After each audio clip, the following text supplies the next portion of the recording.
네, 이번 코너 알파 플러스 시간입니다. 성공적인 투자를 만드는 알파를 찾는 그런 시간입니다. 오늘은 메리츠증권 도곡금융센터의 이건희 차장과 함께하겠습니다. 오늘 스튜디오에 나오셨습니다. 네, 안녕하십니까? 네, 안녕하세요.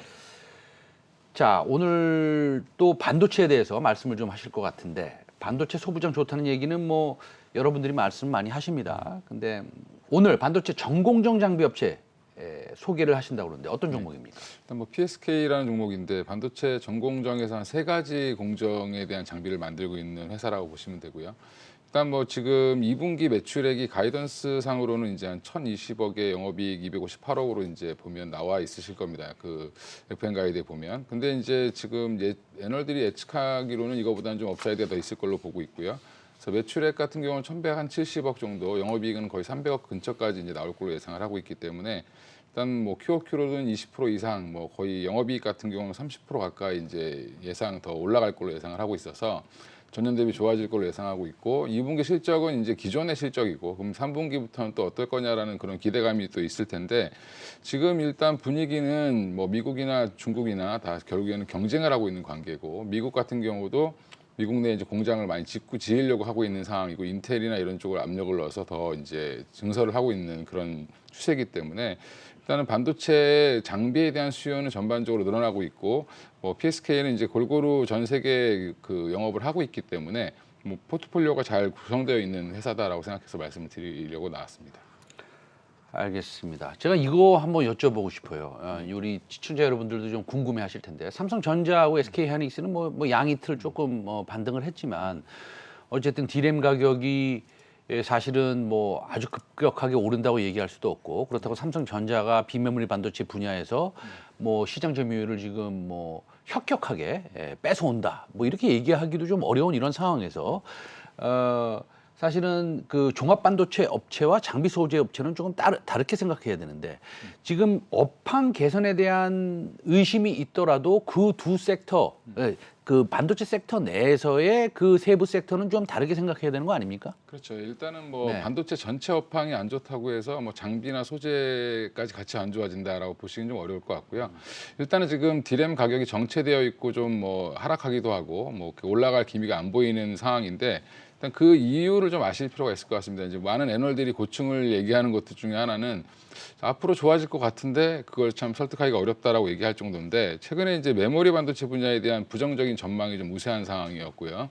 뭐 최근 양 이틀간 뭐 지금 삼성전자 하이닉스 좀 반등을 하긴 했지만 사실은 여전히 주가가 좀 부진한 편이고 시장 평균 수익률에 비하면 좀 많이 낮아져 있는 상황인데 일단 반도체 고객사들 반도체를 사가는 고객사들이 이제 재고를 좀 많이 갖고 있는 게 문제다라고 이제 문제점을 찾아내고 있고요. 근데 이제 재고량이 많은 문제는 뭐냐면 결국에는 다른 부품들이 조달이 안 돼서 사실 뭐 반도체만 가지고 물건을 만드는 게 아니기 때문에 반도체는 많은데 다른 부품들이 수요가 충족이 안 되면서 공급이 안 되면서 결국에는 뭐 물건을 완제품을 못 만드는 그런 문제가 나왔기 때문에 이제 차량용 반도체랑 비슷하다고 생각하시면 될 것 같습니다. 다른 부품은 다 있는데 차량용 반도체가 없어서 못 만든 것처럼 그런 부분들이 이제 거꾸로 이제 반도체는 많은데 다른 부품이 조달이 안 되는 그런 문제 때문에 고객사들이 재고량을 많이 갖고 있다가 이제는 이제 그런 부분들이 이제 해소되는 단계에 들어섰다라고 보고 있고요. 그래서 생산 차질이 이제 해소되기 시작하는 과정에서 뭐 재고량은 감소할 걸로 예상을 하고 있고 그러면 디램 가격도 사실은 뭐 어느 정도 뭐 올라오지 않겠냐라고 지금 예측을 하고 있는 상황이다라고 보시면 되는데 근데 이제 장비주들 같은 경우는 투자 사이클을 보고 투자를 하는 거기 때문에 사실은 캐파를 증설한다든지 증설 이슈가 많이 있어야지만 사실은 장비주들은 뭐 주가가 먼저 반영해서 올라갈 수 있기 때문에 향후에 이제 뭐 4월까지 좋았던 장비주들의 흐름 자체는 미국 투자에 대한 기대감이었다라고 하면 아직은 이제 뭐 시행이 안 됐고 그 뒤로 이제 좀 정체 상태였는데 그런 부분들이 해소가 된다라고 하면 뭐 바로 또 이제 반등이 나올 가능성은 충분히 있다. 그래서 지금은 뭐 이재용 부회장이 뭐 사면 이런 얘기도 있지만 사실은 제가 볼 때는 미국에 대한 투자 어느 쪽에 투자할 건지 구체적인 계획들이 좀 발표가 될 걸로 예상을 하고 국내에서도 증설 이슈들이 어느 정도 좀 나오지 않겠냐라고 지금 보고 있는 상황입니다. 네.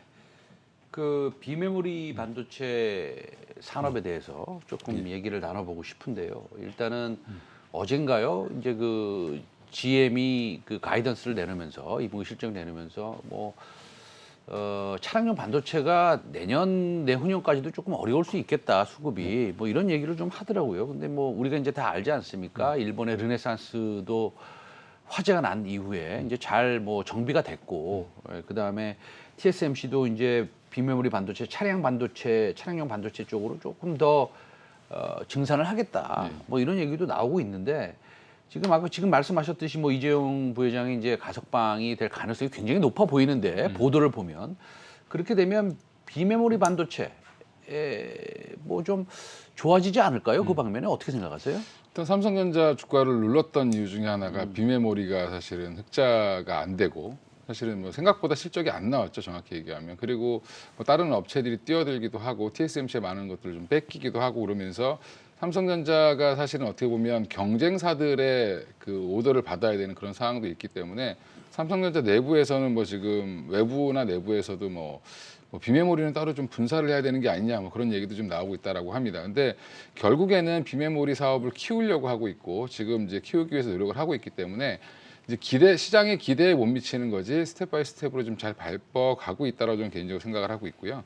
비메모리는 어차피 향후에 계속 지속적으로 더 늘어날 수밖에 없는 상황이고 뭐 사실 설계하는 회사들은 많지만 뭐 사실 뭐 맞춤형으로 제작해 줄 수 있는 회사들이 많이 없기 때문에 TSMC에 너무 지나치게 어떻게 보면 미국 기업들이 뭐 몰빵 아닌 몰빵을 하고 있는 그런 상태이기 때문에 그런 부분들을 어느 정도 좀 분산을 시킬 필요가 있다라고 봤을 때는 뭐 한국 업체인 당연히 삼성전자가 부각될 수밖에 없는 상황이다라고 좀 보고 있습니다. 그래서 오히려 지금 그러면 우리나라 반도체 뭐 오늘 장비 관련된 얘기 나왔기 때문에 비메모리 관련된 장비들도 보면 뭐 공정이 메모리랑 별 차이 없는 것들은 지금 거의 같이 진행이 되고 있다라고 보시면 되고요. 제조 공정 관련돼서 지금 관련 업체들의 주가들도 한 번씩 다 뭐 1차 상승은 다 끝났다고 보는데 또 한 번에 2차 상승이 한번 나올 가능성이 높다라고 저 개인적으로 생각을 하고 있습니다. 네. 예. 2차 상승의 가능성이 높다 이렇게 말씀하셨는데요. 우리가 반도체를 보면 크게 나누면 이제 그 장비 업체가 있고요. 그렇죠? 우리 시청자 여러분들 다 아시겠지만 이제 소재 업체가 있고 그다음에 SK 하이닉스, DB 하이텍, 그다음에 삼성전자 이 뭐 소위 말하는 종합 반도체 업체가 있는데 굳이 오늘 장비에 조금 우리가 더 주목해야 된다라고 말씀하시는 특별한 이유가 있을까요? 조만간에 지금 뭐 뉴스는 계속 나오고 있는데 뭐 미국의 어느 지역에다가 삼성이 투자를 한다더라 얘기는 나오고 있지만 사실 구체적으로 확정이 된 건 없죠. 그래서 뭐 일각에서는 이재용 부회장이 뭐 풀려나면 뭐 가석방이 되면 발표하지 않겠냐라는 얘기도 있지만 뭐 그걸 떠나서 사실은 이제는 뭐 무르익었다라고 저는 개인적으로 생각을 하고 있고요. 그 아마 투자 발표도 있을 거고 중장기적으로 미중 무역 갈등이 계속 지속된다라고 하면 사실은 우리나라 장비가 되게 부각될 가능성이 높다라고 저는 개인적으로 생각을 하고 있고 오히려 중국도 반도체 산업을 포기한 것 같지만 지속적으로 이제 사실은 우리나라가 하지 않는 이제 어떻게 보면은 좀 만들기 쉬운 반도체 쪽으로 전향하면서 더 장비를 늘릴 가능성, 투자를 할 가능성이 높기 때문에 그런 부분에서는 어떻게 보면 우리나라 그 이제 좋은 장비 업체들 같은 경우는 중국과 미국을 다 대응할 수 있는 업체들 같은 경우는 또 다른 기회의 요인으로 작용되지 않겠나라고 생각을 하고 있습니다. 그러면 우리가 종목을 지금 PSK에 대해서 사실은 투자 포인트를 좀 알아봐야 되는데 그러면 장비 업체가 굉장히 많잖아요. 예, 맞습니다. 근데 이제 우리 그 이건희 차장께서 어떤 장비 업체를 골라왔어요. 근데 그 종목명은 PSK예요.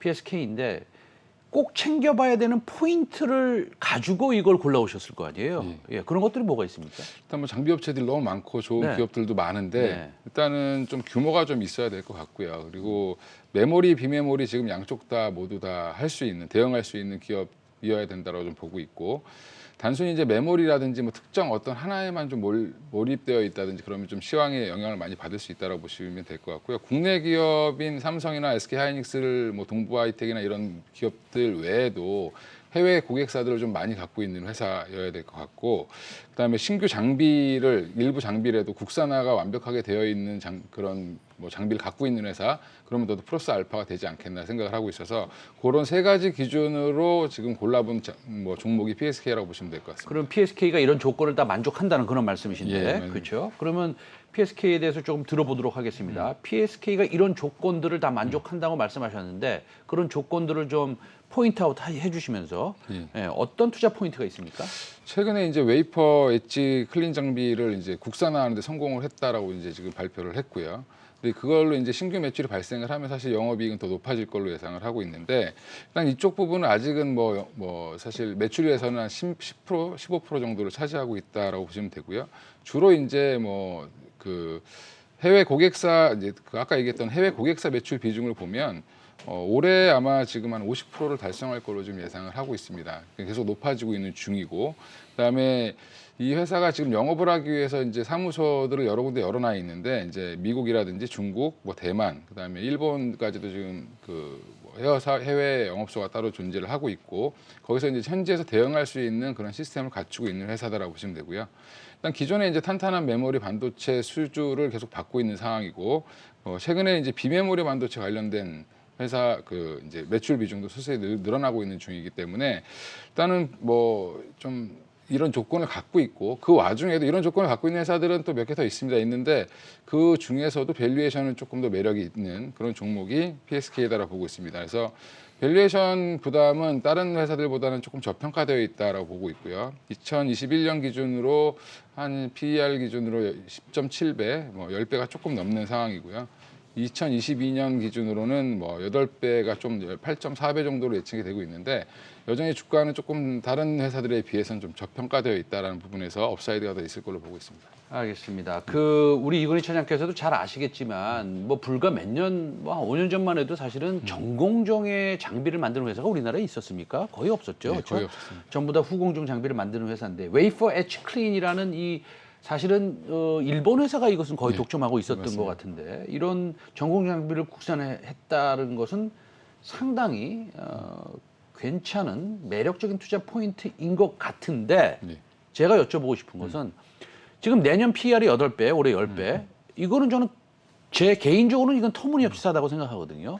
예, 근데 보통 뭐 이런 전공정 장비를 정말 국산화해서 마진이 많이 남는다면 20배, 30배 가도 모자랄 정도로 사실은 큰 좋은 밸류를 받아야 되는데 왜 10배뿐이 못 받고 있습니까, 지금? 아직까지 이제 이게 발표된 지 얼마 안 됐고요. 그리고 이제 기존의 다른 업체들 보면 뭐 원익 IPS라든지 이런 주요 업체들 보면 사실 한 15배, 14배에서 15배 수준에서 움직이고 있는 상황인데, PSK는 이제 중간에 PSK랑 PSK 홀딩스로 분사가 되면서 한번 또 이게 주가가 조금 투자하실 때 좀 문제가, 그런 이제 좀 계산이 좀 달라졌던 것 같고요. 그런 부분들이 좀 해소되는 과정이었다라고 보고 있는데, 일단 주가는 한번 1차적인 상승을 했고 지금 이제 횡보 중인데, 이제 여기서 한 2, 3일 동안 좀 올라온 모습을 보이고 있는 상황입니다. 그래서 뭐 저는 이번에 장비주들 한번 쓱 이제 스캔을 하고 공부를 해보면서 결국에는 PSK가 조금 가격적으로도 매력이 있고 향후에도 좀 전망이 좋겠구나라고 생각을 해서 지금 막 갖고 나왔고요. 일단은 뭐 목표가는 저는 한 58,000원 정도를 보고 있는데, 뭐 손절가는 한 4만 원 정도가 만약에 뭐 시장이 출렁인다든지 뭐 아니면 뭐 일단 투자에 대해서 뭐 미뤄진다든지 이런 얘기가 나왔을 때 4만 원 밑을 깬다라고 하면 일단은 한번 끊고 가야 되는 상황이지 않겠나 생각을 하고 있습니다. 알겠습니다. 오늘 PSK에 대해서 말씀 잘 들었습니다. 지금까지 메리츠 증권의 도곡금융센터 이건희 시장과 함께했습니다. 오늘 말씀 잘 들었습니다. 감사합니다. 네, 감사합니다.